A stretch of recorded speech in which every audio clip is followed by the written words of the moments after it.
जय हिंद students, how are you all. सबसे बड़ा सवाल जो इस टाइम के ऊपर मेरे सामने तो बहुत बार आ चुका है कि सर नीट का पेपर की तो डेट आ चुकी है कि भाई वो 7 मई को होगा सर, लेकिन सर एमएनएस की डेट का कुछ हमें पता नहीं चल रहा और हम एमएनएस की तैयारी कर रहे हैं बहुत टाइम के साथ, लेकिन हम ये चाहते हैं कि सर हमें एक क्लैरिटी मिल जाए कि भाई पेपर की जो डेट है वो कब तक हो सकती है। इस वीडियो के अंदर तो मैं बताने वाला हूं कि तुम्हारा जो एमएनएस का 2023 का पेपर होगा वो कब तक होने की संभावना है। शर्त सिर्फ एक है, लास्ट तक टिकना तुम्हें बहुत ज्यादा जरूरी है, क्योंकि और भी बहुत सारी जो बातें मैं आप बच्चों को यहाँ पे इस वीडियो के अंदर बता रहा हूँगा। एमएनएस 2023 के अगर हम बात करते हैं तो आपने अगर प्रीवियस ट्रेंड्स को देखा होगा 2022 के ट्रेंड्स को, तो 2022 के अंदर क्या हुआ था? 2022 के अंदर बच्चा ये हुआ था कि आपका जो पेपर था उस पेपर की जो डेट थी वो नोटिफिकेशन के फॉर्मेट में निकली थी और वहां पे ये लिखा गया था कि पेपर जो है वो नीट के थ्रू ही होगा and NEET will be the qualifying factor.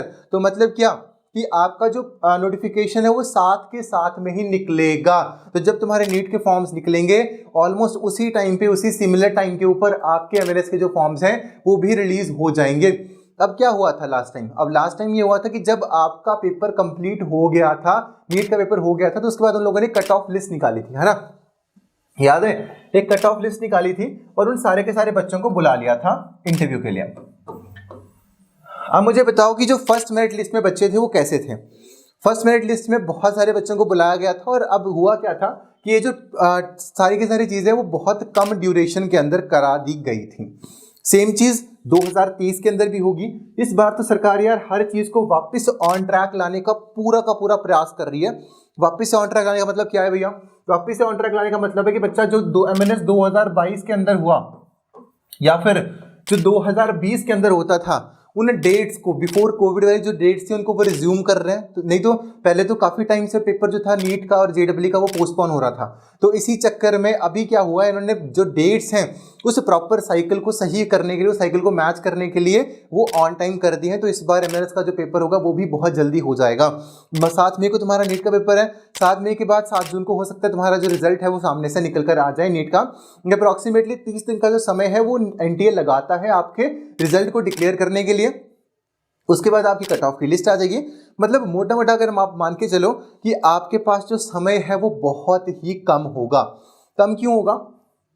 कम इसलिए होगा क्योंकि आप पहले तो नीट की तैयारी कर रहे होंगे, उसके बाद आपको जब पता लगेगा कि यार अब तो मुझे एमएनएस करना पड़ेगा। एमएनएस क्यों करना पड़ेगा? क्योंकि मेरे नीट के अंदर नंबर कम आ रहे हैं। तो उस टाइम के ऊपर आपके पास जो समय होगा वो काफ़ी कम होगा।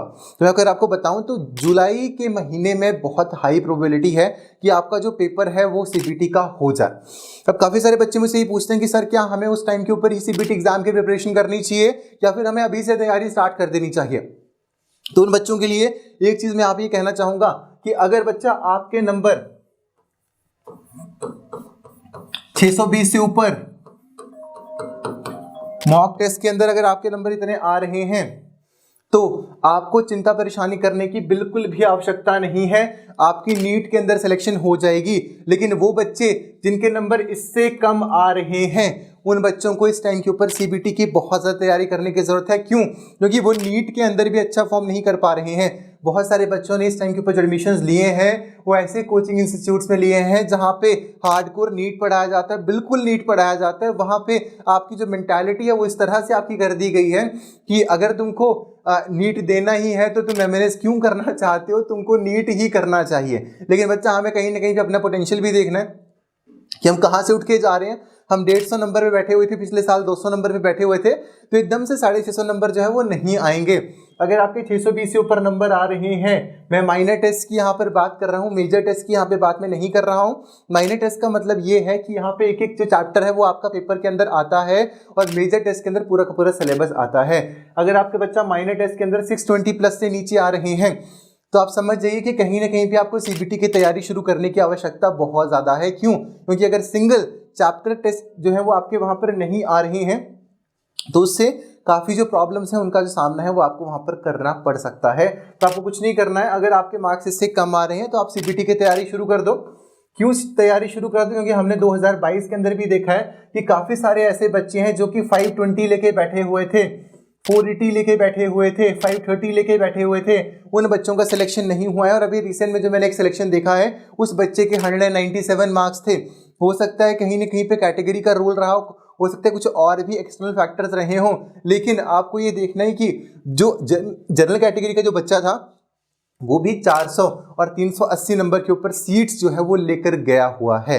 इस बार लास्ट जो सीट मिली है, लड़की का नाम गौरी है, 197 जो मार्क्स है उसके ऊपर भी सीट जो है वो मिली है। तो तुम खुद से ही सोच लो कि तुम कहाँ से तुमने शुरू किया था और तुम कहाँ जा रहे हो, क्योंकि लास्ट में जब रियलिटी पता चलेगी ना तो उस टाइम पे फिर दुख होगा। क्यों? क्योंकि तैयारी हमने नहीं करी होगी, और अगर हमने तैयारी नहीं करी होगी तो उससे जो प्रॉब्लम्स हैं वो आपको वहाँ पर फेस करनी पड़ सकती हैं। तो आपको इन चीज़ों के ऊपर बिल्कुल भी ध्यान नहीं देना है कि भाई मुझे कब प्रिपरेशन स्टार्ट करनी है। तुम शुरुआत से मैंने एस्पिरेंट्स हो यार, तुम्हें तो अभी से ही अपनी तैयारी करनी चाहिए, आपको तो शुरुआत से ही करनी चाहिए थी। सीबीटी तो तुम्हारे लिए मेन चीज़ है, क्योंकि अगर आप नीट करते रहे, मैं तुम्हें ये नहीं कह रहा कि तुम नीट छोड़ दो, 60% फोकस तुम नीट पे करो, 40% फोकस तुम एमएनएस के ऊपर करो। पर अगर तुम ये सोच के चल रहे हो कि भाई हम लास्ट 1 और 2 महीने के अंदर कर लेंगे, तो माय डियर फ्रेंड बहुत सारे ऐसे बच्चे हैं जो अभी से प्रिपरेशन कर रहे हैं। तो तुम ये सोच लो कि उस टाइम के ऊपर वो बच्चे रिवीजन कर रहे होंगे। तो आपकी भलाई के लिए चीज़ मैं आपको यहाँ पे बता रहा हूँ कि आपको अभी से ही तैयारी शुरू करनी है, क्योंकि टाइम बहुत कम बचा हुआ है। अगर आप खुद सोचो कि अगर आप पहले एमएनएस एस्पिरेंट थे या फिर किसी एमएनएस एस्पिरेंट से पूछना कि जब जीके इंग्लिश आया करता था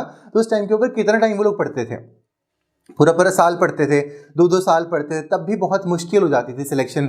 देखो काफ़ी सारे तो हार वैसे ही मान चुके हैं, लेकिन अगर आप स्टिल फील्ड के अंदर हैं और अगर आपको एमएनएस करना है तो ये आपके लिए गोल्डन टाइम है, गोल्डन अपॉर्चुनिटी। ये मत वेट करो कि भाई हम मार्च में करेंगे, स्टार्ट करेंगे, कि तुम मार्च में कर ही नहीं पाओगे। क्यों नहीं कर पाओगे पता है? मार्च में इतना ज़्यादा प्रेशर दिमाग पे होगा ना, क्योंकि मई के महीने में तुम्हारा नीट का पेपर होगा। तो तुम क्यों ना पहले ही सारी की सारी कंसेप्ट्स को, सारी की सारी चीज़ों को तुम पढ़ के खत्म कर दो, या फिर उसके टाइम पे जब आपका लास्ट के 2 महीने बचेंगे उस टाइम के ऊपर आप रिवीजन कर रहे होंगे। लेकिन अब काफ़ी सारे बच्चे सोच रहे हैं कि हम नीट के 2 महीने पहले इसको शुरू करेंगे या फिर हम नीट के बाद करेंगे, तो आपके पास टाइम बहुत कम होगा और उस टाइम पे प्रिपरेशन करना काफ़ी ज़्यादा मुश्किल भी हो जाएगा। तो अगर आप साथ के साथ लेकर चलेंगे कि 60% आप नीट के ऊपर फोकस कर रहे हैं और 40% आप सीबीटी के ऊपर फोकस कर रहे हैं, तो डेफिनेटली आपकी जो सिलेक्शन है वो हो ही जाएगी, और ये इस चीज़ की गारंटी है। उसी के साथ में अगर आप सीबीटी के लिए पढ़ना चाहते हैं तो बी पर्सोनिफाइड डिफेंस अकेडमी ने लॉन्च करा है आगाज बैच, और आगाज बैच के अंदर हम लोग आपको सिर्फ और सिर्फ सीबीटी के लिए ही पढ़ा रहे होंगे। और यहाँ से आपको अगर नंबर आपके जो क्वेश्चंस हैं वो वहाँ से ना आए ना, तो आप हमें बताना, यहाँ से क्वेश्चंस भी आएंगे तुम्हारे, हम तुम्हें वो पढ़ा रहे होंगे जहाँ से हर साल क्वेश्चंस बन रहे हैं। ऑल इंडिया रैंक 1 दिया है, वो टीचर्स तुम्हें वहाँ पे पढ़ा रहे होंगे, पूरी की पूरी फैकल्टी तुम्हारे साथ है, हम लोग तुम्हारे साथ हैं। बस तुम्हें खुद का माइंड बनाना है कि हमें लास्ट में प्रिपरेशन नहीं करनी, हमें अभी से अपनी प्रिपरेशन को स्टार्ट करना है, एंड डेफिनेटली लास्ट तक हमारी जो सिलेक्शन है वो हो जाएगी। अगर हमारे नीट में कहीं ना कहीं पे नंबर कम भी रह जाते हैं तो डेफिनेटली सेकंड या थर्ड लिस्ट में हमारा नाम आ जाएगा, है ना, सेकंड या थर्ड लिस्ट में हमारा नाम आ जाएगा और वहाँ पे हम सीबीटी के दम पे कर लेंगे। लेकिन अगर हमारे सीबीटी हमने वीक रखा हुआ है तो फिर वहाँ पे फिर काफ़ी सारी जो प्रॉब्लम्स हैं वहाँ पर वो आपको फेस करनी पड़ सकती हैं। तो इन चीज़ों के ऊपर ध्यान रखिए, डेफिनेटली आपकी जो सिलेक्शन है वो होगी। अगर आप आगाज बैच के अंदर एनरोल करना चाहते हैं, नंबर यहाँ पे स्क्रॉल हो रहा है, आप उस नंबर के ऊपर कॉल करके डेफिनेटली अभी अपनी जो स्लॉट है आप उसको बुक कर सकते हैं। थैंक यू सो मच, पढ़ते रहिए, बहुत अच्छी तरीके से अपनी मेहनत को करिए, पेरेंट्स की ब्लेसिंग्स लेते रहिए, और डेफिनेटली आपकी जो सिलेक्शन है वो होगी। ज़्यादा टेंशन लेने की जरूरत नहीं है, ज़्यादा स्ट्रेस लेने की जरूरत नहीं है, क्योंकि जो लाइफ होती है, जो टाइम चल रहा है वो उतना स्ट्रेस लेने का नहीं है, है ना। बस कूल रहो, काम रहो और अपनी मेहनत करते रहो। जय हिंद, जय भारत।